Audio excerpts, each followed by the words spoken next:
자, 1부입니다. 1부는 저희가 금요일마다 미성의 남자를 우리가 만나고 있죠. 바로 이분입니다. 박성우 선임 매니저 나오셨습니다. 어서 오세요. 네, 안녕하세요. 안녕하세요. 안녕하세요. 혹시 제가 미성의 남자라고 하면 좀 불편하세요? 아니요, 저 뭐 상관없어요? 자주 듣기 때문에 괜찮습니다. 네. 상관없구나. 네. 계속 그렇게 불러드릴게요. 네. 우리 미성의 남자, 미성의 남자 박성우 선임 매니저. 자, 이제 CPI부터 한번 볼까요? CPI부터. 네, 뭐 아까 그 오프닝 때 좀 잠깐 말씀하시긴 네네. 했는데 물가가 뭐 어떤 내용으로 나왔는지 좀 자세하게 좀 한번 살펴보고요. 네네. 그리고 이 물가가 이제 앞으로 어떤 경로로 움직일지에 대한 전망이나 이런 것들이 좀 갈리는 부분도 좀 있거든요. 그래서 그 부분에 대해서 오늘 말씀드릴 텐데 네. 어쨌든 어제는 뭐 물가가 뭐 중요한 뉴스였으니까 오늘 좀 물가 중심으로 해서 네. 좀 말씀을 드릴 거고요. 우선은 어제 물가 지표 이제 발표됐던 거 좀 한번 살펴보면은 네. 화면을 한번 보여주시면요. 일단 물가 자체는 그 헤드라인 전체 물가 같은 경우는 이제 전년비로는 이제 3.2% 상승했고 이제 우리가 흔히 말하는 이제 코어 이제 근원 CPI는 이제 4.7% 이렇게 좀 올랐고요.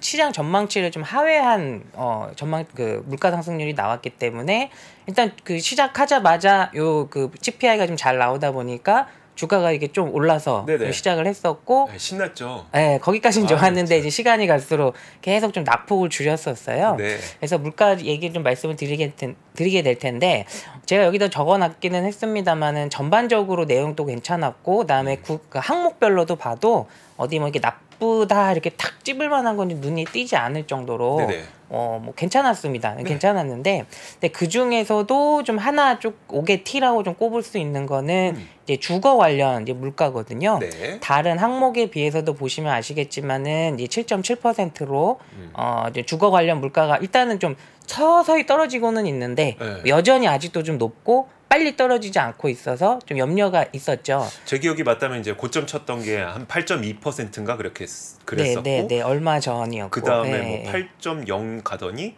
7.8 가더니 7.7 가더니 그러니까 우리가 막 4에서 3% 떨어지고 네, 이렇게 네. 헤드라인 떨어지는 거 툭툭 떨어지는 거랑 비교해 보면 왜 이렇게 답답하죠. 답답해?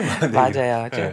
그래서 이번에도 좀 답답한 모습을 보였는데 이 주거 물가를 근데 제외하고 네네. 보면 이제 근원 CPI 같은 경우는 주거를 제외하면 이제 전월 대비로는 마이너스 0.1% 떨어졌고요. 주거를 제외하고서 네네. 근원 CPI. 그러니까 연준에서는 아주 중요하게 생각하는 게 이제 4.7 찍힌 이 근원 CPI니까 네. 이 주거를 이 7.7을 이제 빼면 네. 요걸 빼면 MOM으로는 그러니까 전월 대비로는 0.2가 아니라 마이너스 0.1이 나오고요. 그다음에 YOY 그러니까 전년비로는 4.7이 아니라 2.5가 나오게 돼요. 네네. 주거를 뺐을 경우에 그러다 보니까 뭐 연준도 마찬가지고 증시도 마찬가지지만 이제 물가 상승률에 대해서 이제 분석을 할 때 이제 네. 주거 물가가 어떻게 될 거냐 이거에 대해서 굉장히 관심도 많고 그에 대한 이제 분석들도 좀 많이 있어요. 네. 일단 전반적으로 시장이 생각하는 건 주가 물가는 어쨌든 뭐 점점 좀 떨어질 거다. 네. 이렇게 좀 생각은 하고 있거든요. 네. 그런데 진짜 저희 네. 구독자분이 딱 한마디로 정말 그 촌철살인의 한마디 하셨네요. 월세 좀 내려라. 딱 그거 아니겠습니까? 그렇죠. 월세 좀 내려라. 네. 진짜 대단하십니다, 우리 구독자분들. 네. 그래서 계속 들어볼게요. 주거 물가가 네. 이제 그만큼 중요한데 이제 주거 물가가 왜 이렇게 중요하냐면은요. 여기 화면 보시면은 이거는 뭐 또 증시에 좀 관심이 많으신 분들은 이제 한눈에 들어오시겠습니다만 아니신 분들을 위해서 좀 말씀드리면 요 좌측에 있는 거는 최근 20년 동안의 이제 헤드라인 CPI하고 그다음에 근원 CPI하고 주거 물가의 흐름이에요. 네. 보시면 여기 주황색 선이 이제 연준이 관심이 많은 이제 근원 CPI가 될 것이고 파란색 선은 이제 CPI거든요. 헤드라인 CPI. 근데 보시면 일단은 뭐 올해 그러니까 22년 뭐 이렇게 들어서는 이게 점점 이렇게 CPI는 이렇게 빠르게 조금 내려왔는데 네. 그 빨간색 이 주거 물가 보시면 아까 그 기자님도 말씀하셨지만 내려오긴 했는데 아직 요만큼밖에 안 내려왔어요. 그러니까요. 예, 뭐 다른 거 이게 뚝뚝 떨어지는 거에 비해서는 좀 답답한 좀 모습을 보이고 있고. 그러니까요. 그리고 이제 오른쪽에 보시면 CPI에서 이제 항목별 비중을 이제 보면은 뭐 여러 가지가 더 있기는 합니다만 대표적인 거 이게 꼽아서 이제 비중 순서대로 이제 나열을 해보면은요. 여기 그 주거와 관련된 물가는 여기 자가 주거비라고 하는 게 있고 그다음에 임대료, 렌트 요게 이제 두 가지가 있거든요. 네. 요 두 개를 더하면 이 주거 관련 물가가 CPI에서 차지하는 비중이 34.7%예요. 많다. 예. 네. 그러니까 주거 관련 물가가 이렇게 비중이 높다 보니까 얼른 주거 관련 비중 물가가 내려가 줘야 이제 뭐 연준도 좀 편해지는 거죠. 네네. 그래서 아까도 말씀드렸지만 그러다 보니 이 빨간색 이 주거 관련 물가가 언제 좀 빨리 떨어질 거냐, 네. 그리고 떨어진다면 얼마나 더 떨어질 거냐 이거에 대한 뭐 전망들도 많고 뭐 갑론을박이 있는데 8월 7일 날 그 샌프란시스코 연은에서 앞으로 주거 관련 물가가 어떻게 흘러갈 것이냐에 대한 보고서를 하나 냈어요. 네. 그래서 그 내용을 좀 잠깐 한번 소개해드리면은 뉴스에서는 뭐 반등하고 있다. 가격이 그러니까 주거비 그러니까 월세 말고 네. 매매 가격이 집값이, 반등하고 있다. 예, 뭐 예, 이런 예. 얘기들 나와서 사실 되게 혼란스럽거든요. 지금 안정되고 있는 거야? 아니면 다시 반등하는 거야? 네네네. 그 샌프란시스코 연은에서는 어떻게 얘기했을까요? 그 주거 관련 물가를 이제 보고서를 통해서 이제 네. 샌프란시스코에서 이제 예측을 한 건데, 네. 요거 화면 보시면은 이코노믹 레터라는 좀 이름으로 해서 좀 나왔어요. 그래서 네네. 나왔는데 아까 말씀드렸다시피 주택 시장 관련해서 지표를 6개를 이제 활용을 해서 18개월 동안 네. 주거 관련 물가가 어떻게 될까? 어. 그러니까 2024년 말까지 여기 보신 것처럼 요 빨간색 선 네네. 주거 관련 물가 이게 어떻게 될 거냐 이거를 이제 전망을 한 거거든요. 네. 그래서 그 내용을 이제 살펴보면은 일단 결론부터 말씀드리면 우리 생각보다 주거 관련 물가가 빠르게 내려갈 수 있다. 이게 결론이에요. 네. 결론은. 그래서 이 내용을 좀 잠깐 이제 안내를 해드리면 여기 재밌는 게 샌프란시스코 연은에서는 주거 관련 물가를 예측할 때 크게 이제 두 가지 카테고리로 이제 분석을 하거든요. 네. 모델을. 네. 그래서 여기 좌측에 있는 거는 뭐 풀 모델로 예측한 주거 관련 물가 흐름이고 오른쪽에 있는 건 리미티드 모델로 예측한 주거 흐름이다 이렇게 좀 표시를 해놨는데 이게 각 두 개가 좀 약간의 그 통계적인 기법을 통해서 좀 차이를 좀 두기는 한 건데 네. 그냥 중요한 거는 요렇게 이제 떨어질 거라고 이제 예측을 한 거예요. 요렇게. 그래서 이 모델에서 보면 풀 모델에서는 2024년 말이 되면 네. 주거 관련 물가가 CPI 전체가 아니고 네. 주거 관련 물가가 2024년 말에서는 많이 빠지면 그 전년 대비로 마이너스 9. 네네. 그다음에 그게 아니면 최대 2% 상승할 거다. 네. 이렇게 전망을 해요. 그러니까 여기 화면에서 보시는 것처럼 여기 점선은 좀 약간 그 평균이라고 보시면 되고요. 네네. 여기 상하 네. 이렇게 이제 색깔 표시된 거 있잖아요. 네. 이 안에서 이렇게 움직이지 않을까 이렇게 예측을 한 거예요. 네. 그다음에 이제 리미티드 모델이라고 한 거 이제 오른쪽에 있는 건데 네. 요걸로 예측을 했을 때는 마이너스 2%에서 플러스 5% 24년 말까지 네네. 이 사이에 좀 있지 않겠느냐 네네. 이렇게 좀 전망을 하는 거죠. 저 둘 중에 그럼 뭘 믿어야 되는 거예요? 우리는 이제 뭐 네. 바람 같아서는 왼쪽에 있는 풀 모델을 믿고 싶은데 오른쪽이 좀 더 가능성이 높은 거예요. 아, 그래요? 리미티드가 이제 그 리미티드는 뭐냐면 집값 같은 경우는 이제 올라가는 건 뭐 계속 뭐 올라간다고 네, 치겠는데 그쵸. 이게 0 되지는 않잖아요. 집값이라는 네네네. 게. 그러니까 무슨 말이냐면 뭐 경기 침체가 오든지 뭐 이런 것 때문에 그 주가는 이렇게 급락을 하지만 이 주택 관련된 물가 같은 경우는 이게 아주 서서히 떨어지는 게 이제 특징이라고 하거든요. 이렇게 네. 그래서 샌프란시스코 연은에서는 이 리미티드 모델이라고 한 게 넣어놓은 게 뭐냐면 그 주거 관련 물가가 네. 떨어져도 네. 급격하게 막 떨어지는 게 아니라 천천히 하락하는 특징이 있기 때문에 이게 막 마이너스가 큰 폭으로 나올 수 있는 통계치나 이런 것들은 제외하는 거예요. 그래서 이름이 리미티드 모델이에요. 네. 근데 이제 마이너스가 크게 날 수도 있는 것도 통계치로 넣어놓은 게 풀 모델인 거고요. 네네. 네, 그래서 가능성이 좀 더 우리 현실에 어. 가능성이 높은 거는 리미티드라고 좀 보셔도 될 것 같아요. 근데 제가 뒤이어서 조금 이따 설명드리긴 할 텐데 네네. 풀이나 어떻게 보면은 우리 입장에서는 이제 주식 투자자 입장에서는 네네. 리미티드가 오히려 나을 수도 있어요. 그래요? 왜냐하면 만약에 풀 모델처럼 네. 주거 관련 물가가 마이너스 9까지 떨어진다는 얘기는 경기 침체죠. 상황이 아주 악화된다는 뜻이기 금융위기죠, 때문에 금융위기. 예, 그래서 우리 입장에서는 오히려 이제 그 주거 관련 물가가 떨어지는 건 좋은데 네, 그쵸. 마이너스 9까지 가는 거는 이건 뭐 아주 뭐 거의 반 패닉 상태이기 때문에 그럼요. 예, 맞아요. 네. 네. 이제 그런 것도 뭐냐 참고로 좀 한번 말씀드리고요. 그러니까 이게 우리가 네. 그림만 보다 보면 이게 네. 막 되게 판단이 안 서게 되는 것 같아요. 왼쪽이 잘 떨어지니까 더 잘 떨어졌으면 좋겠네 그렇죠. 이렇게 생각하는데 네. 너무 많이 떨어져도 문제예요. 그건 진짜 큰일 나는 거죠. 네, 맞습니다. 그러면 여기서 드는 생각이 일단 그 보고서에서는 이제 여기까지만 나와요. 여기까지만 주거 관련 물가가 이렇게 될 거야. 뭐 이렇게 뭐 여기까지만 나오는데, 근데 문제는 주거 관련 물가가 떨어진다. 뭐 그럴 수 있다. 네. 볼 수 있는데, 그럼 우리가 우리도 보고 연준도 열심히 보는 CPI와 근원 CPI는 어떻게 될까? 네. 물가가 만약에 이 샌프란시스코 생각대로 이렇게 간다면. 네. 어떻게 될까를 제가 이거를 한번 계산을 해봤는데 네. 이건 뭐 아주 제가 좀 나이브하게 좀 추정을 한 거라서 뭐 정확한 건 아닐 수 있어요. 근데 나름대로 수치나 이런 것들을 넣어서 한번 제가 고민하다가 한번 그 계산을 한번 해봤는데, 그렇게 하면 이 화면에서 나오는 왼쪽처럼 이제 그림이 나오거든요. 물가가. 네. 이제 보시면은 이제 이제 7월 거는 이제 발표됐고 이제 8월 거 이제 9월 되면 또 나오고 뭐 이럴 텐데, 네. 만약에 아까 앞서 말씀드린 대로 그 주택 관련 물가가 여기서 리미티드에서 이 오른쪽에 있는 거 있잖아요. 이걸 따라간다고 제가 가정을 했어요. 네. 여기에서 요 점선, 이 평균치, 요 평균치를 주거 관련 물가가 떨어졌을 때 이거를 계산을 여기서 보면 뭐 MOM으로 0.4 오르고 뭐 전년비로 7.7 오르고 이거 있잖아요. 이것들을 그 물가에서 주거가 차지하는 비중, 그 아까 34.7%였거든요. 네네. 요거에다가 이제 수치를 이제 넣어서 이제 계산을 한번 해본 거예요. 네. 그러면은 어떻게 이제 됩니까? 이런 식으로 그림이 이제 그려지는데, 참고로 주거 관련 물가는 아까 말씀드린 샌프란시스코 연은의 예측치를 참고했고, 네. 그다음에 물가를 어떻게 보면 주거 물가랑 네. 그다음에 주거 외 물가로 두 개로 그냥 간단하게 나눌 수도 있는 네. 거거든요. 네. 그럼 주거 물가는 그 보고서상 그 그림으로 간다고 치고, 주거 외 물가는 제가 2%로 움직인다고 가정을 했어요. 네네. 네, 그러면 이제 뭐 이걸 두 개를 이제 짬뽕을 하는 거죠.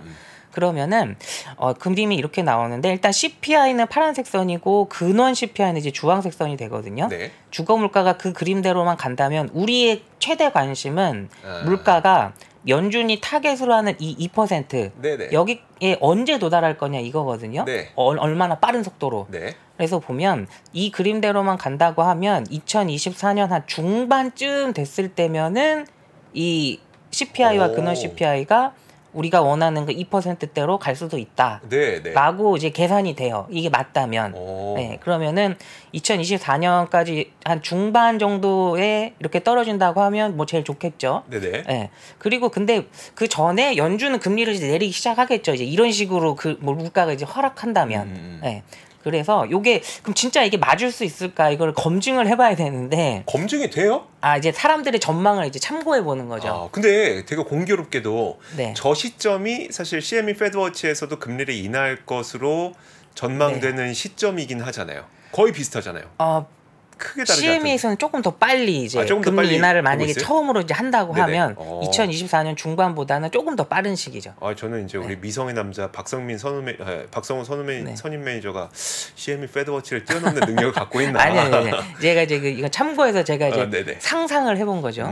네, 그러면 여기 오른쪽에 있는 게, 이게 왼쪽에 있는 제가 그린 그림이 이게 터무니없을 수도 있으니까 네네. 제가 뭐 계산을 잘못했다거나 그럴 수도 있으니 오른쪽에 있는 그림을 제가 이제 참고를 해보면 이거 얼추 맞을 수도 있겠다라는 생각이 드는 게, 저 말고 JP 모건에서 전망하는 CPI를 이제 한번 참고를 해보는 거죠. 네네. 참고해보면 네. 여기 화면에 이제 오른쪽 화면이거든요. 그래서 JP 모건에서 주요 선진 시장의 CPI를 이제 전망을 하는데, 여기서 봤을 때 여기 요 회색선 있잖아요. 요 회색선. 요게 그 미국의 그 물가 상승률 전망치거든요. 네. 이렇게 좀 내려와서 여기 2024년 가기 전인데 한 중반쯤 되면 요 2% 여기가 2%예요. 2%에 좀 가깝게 이제 다가서기는 시작을 해요. 네네. 물론 이게 전망이니까 뭐 JP 모건도 틀릴 수도 있기는 한데, 네. 이런 것들을 생각을 해보면 뭐 아예 뭐 터무니 없지는 않겠구나라는 지금 생각이 들고, 물론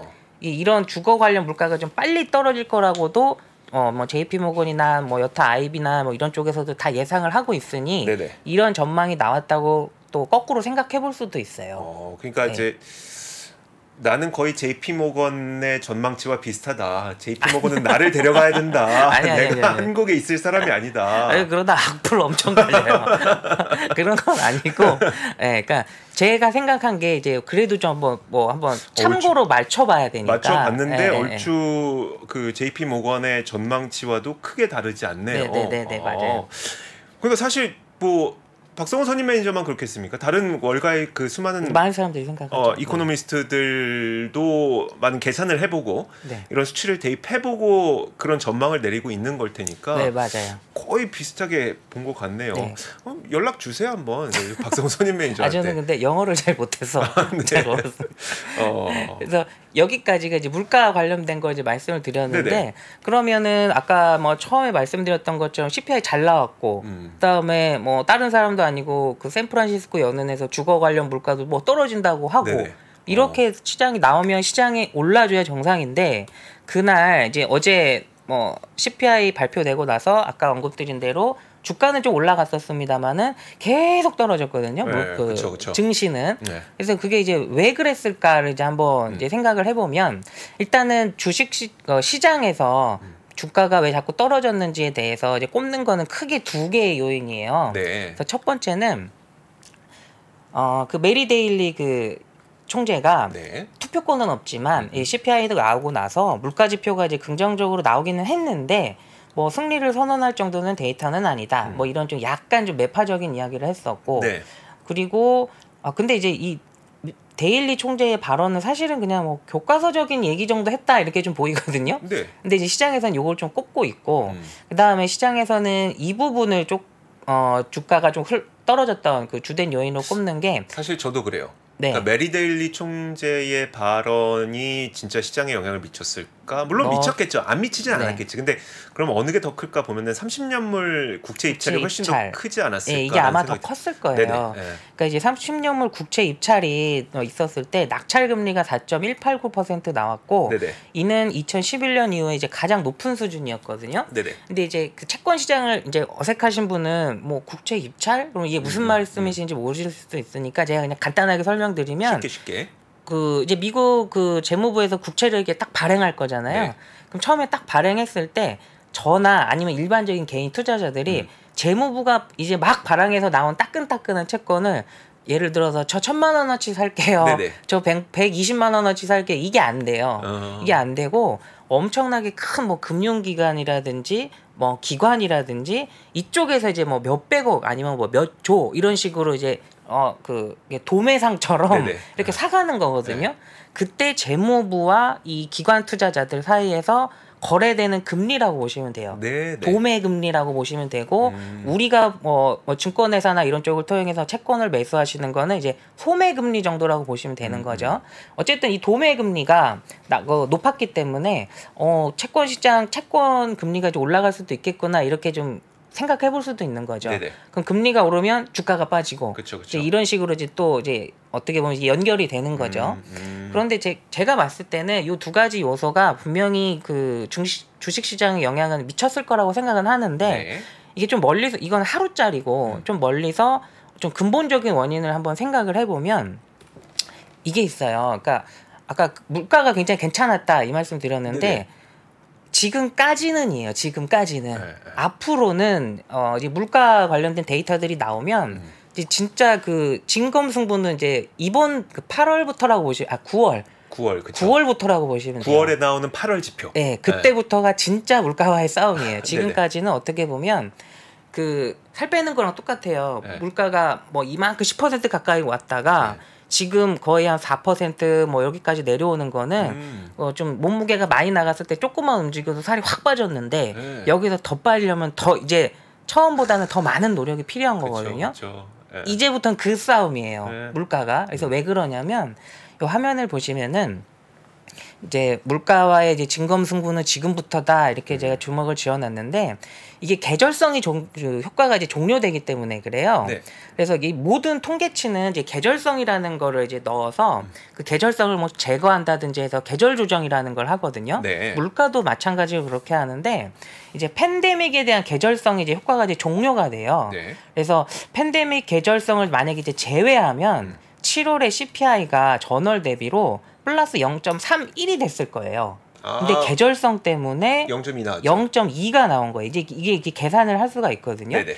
그러면 이 계절성 때문에 원래는 0.31이었던 것이 0.2가 된 거예요. 네네. 계절성 때문에 좀 낮아진 거죠. 근데 문제는 앞으로는 이제 계절성이 이제 물가를 거꾸로 이제는 올릴 거예요. 네네. 무슨 말이냐면 원래 나와야 되는 게 예를 들어서 전월 대비로 0.3이었다. 네. 예를 들어서 네. 그럼 아마 이제 다음 달부터는 거기에다 플러스 0.1을 더해질 거예요. 계절성 때문에 네네. 조정을 하면 그러면 그럼 더 많이 떨어져야만 되는 거네요. 더 많이 떨어져야 되는 거죠. 네. 지금은 월별이 중요한데 네. 어제 0.2 나와서 좋았던 좋아했는데 건데 네. 다음 달에도 만약에 다음 달에도 그냥 계절성을 제외하고 0.2가 나오게 되면 네. 계절성까지 더하면 0.3 나올 수도 있다. 그렇죠. 네. 맞아요. 이게 이런 식으로 계산을 이제 할 수가 있는데 주거비가 훨씬 많이 떨어져야 되는 거네요. 그렇죠. 그러니까 주거비가 아까 그 보고서처럼 빨리빨리 쭉쭉쭉쭉 빠져줘야 이제 계절성이 이제 그 효과가 조금 종료가 된다 하더라도 우리가 원하는 물가가 이제 좀 빨리빨리 좀 떨어질 수가 있어요. 네. 네. 그래서 이런 그 물가 그 계절성이 이제 앞으로는 이제 종료될까라는 거, 요게 좀 하나가 있고요. 그다음에 두 번째는 요새 들어서 뭐 천연가스라든지 아니면 유가라든지 이런 흐름들이 약간 좀 심상치 않게 좀 자꾸 막 올라가려고 이제 이런 모습을 보이고 있거든요. 그쵸. 근데 화면 보시면 요 CPI하고 근원 CPI하고 그다음에 에너지 관련 물가 요 세 개만 이렇게 콕 집어가지고 그림을 그려보면. 에너지 물가가 지금 여기 있어요. 요 빨간색 선. 네. 여기까지 떨어졌거든요. 여기서 더 많이 빠지기 어렵고 거기에다 지금 유가가 한 80달러 뭐 이렇게 되고 있는데 이게 80달러를 그냥 그대로 유지만 해줘도 이 빨간색 에너지 물가는 이렇게 올라가게 돼 있어요. 그러니까 유가가 오르지 않아도 그냥 이 수준만 유지만 해도 이제 YOY로 이제 올라가는 그림이 나와요. 왜냐하면 작년 이맘때쯤부터 유가가 계속 하락하기 시작했으니까. 맞아요. 네. 그러면 이 에너지 관련 물가와 그다음에 이 물가와의 상관관계를 보면 뭐 상당히 방향성이 좀 비슷하거든요. 네네. 그러면 이제 에너지 관련 물가가 만약에 올라가면서 이 CPI도 올라간다. 이런 그림까지도 나올 수 있는 거에 대해서 이제 사람들이 좀 이제 우려를 하고 있어요. 네네. 이제 다음 이제 물가부터는 이런 부분이 있다 보니까 어제 나온 CPI가 훌륭했지만 그래도 주식시장은 더 이렇게 오르지 못하고 계속해서 조금씩 빠졌을 가능성이 일단 제 생각에 이게 첫 번째로 좀 보이고요. 네. 그리고 이제 두 번째는 무엇보다도 이제 차익 실현 욕구도 굉장히 많았었던 것 같아요. 그래서 요거는 이 화면 보시면은 여기 파란색 선이 이제 CNN 공포와 탐욕 지수고, 그다음 빨간색 선이 이제 S&P 500이거든요. 근데 7월 20일 날 82포인트 찍으면서 아주 높은 수준까지 올라갔다가 최근 들어서 좀 떨어지고 있어요. 그래도 아직 높은 수준이거든요. 그러다 보니 뭐 차익 실현도 뭐 있었을 거고, 그다음에 지금 투자자들의 센티멘트도 뭐 아주 뭐 높은 수준에 있다 보니까 여기서 물가가 사실 어제 나온 게 예상보다 높았거나 낮았거나 해도 똑같이 주가는 빠졌을 수도 있었을 거예요, 아마. 이런 상황들 때문에. 그쵸. 거기에다가 이제 마지막으로는 이게 PER 예전에 제가 한번 말씀드리긴 했는데 높아요, 일단은. 높아서 여기서 뭐 더 PER이 올라가면서 주가가 올라갈 수도 있겠지만은 이게 부담이 없지는 않거든요. 그래서 이게 지금 요 주황색 선이 S&P 500 PER인데 코로나 이때는 워낙 특수한 케이스였으니까 요거 좀 제외하고 보면 코로나 직전이 좀 높았을 때가 19.18배였는데 지금이 19.5배거든요.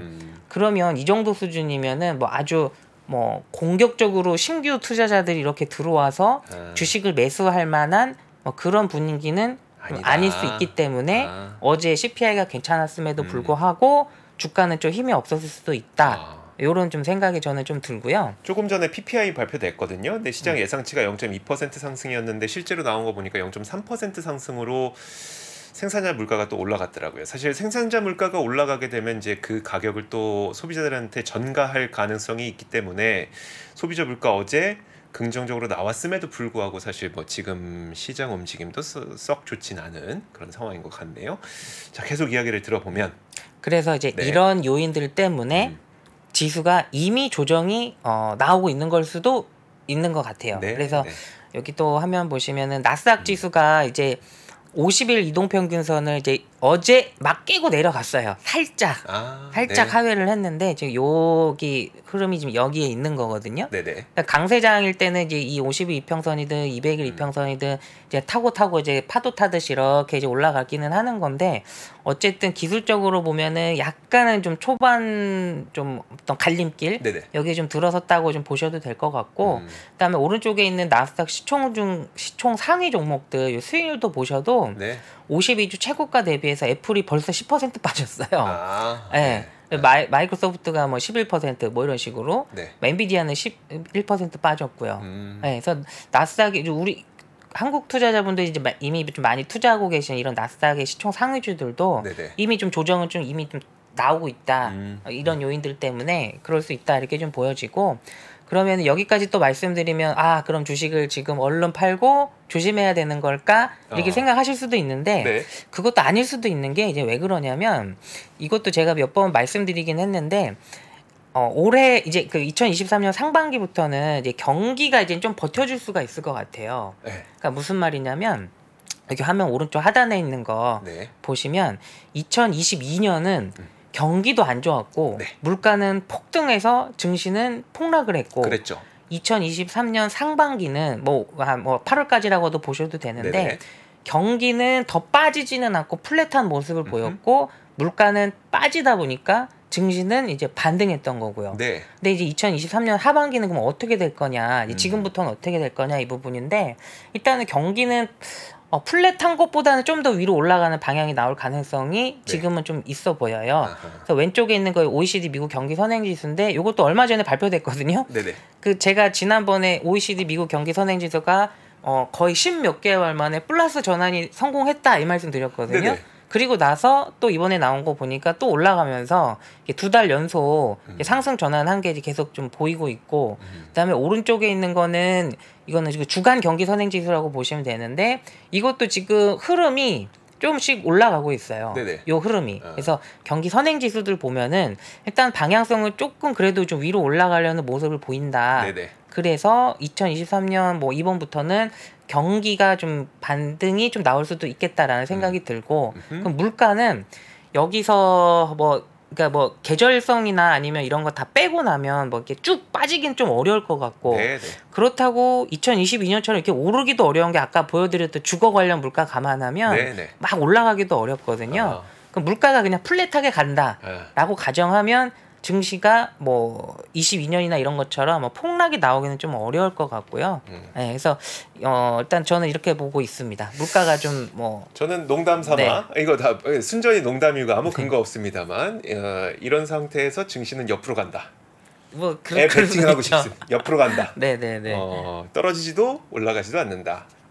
하반기는 좀 힘들겠다. 그러니까 이게 좀 재미없는 답변일 수도 있는데 22년만큼 나쁘지는 않을 것 같고 또 23년 1월부터 지금까지 8월까지의 주가 상승만큼 오르지도 않을 것 같고 이렇게 좀 생각이 드네요.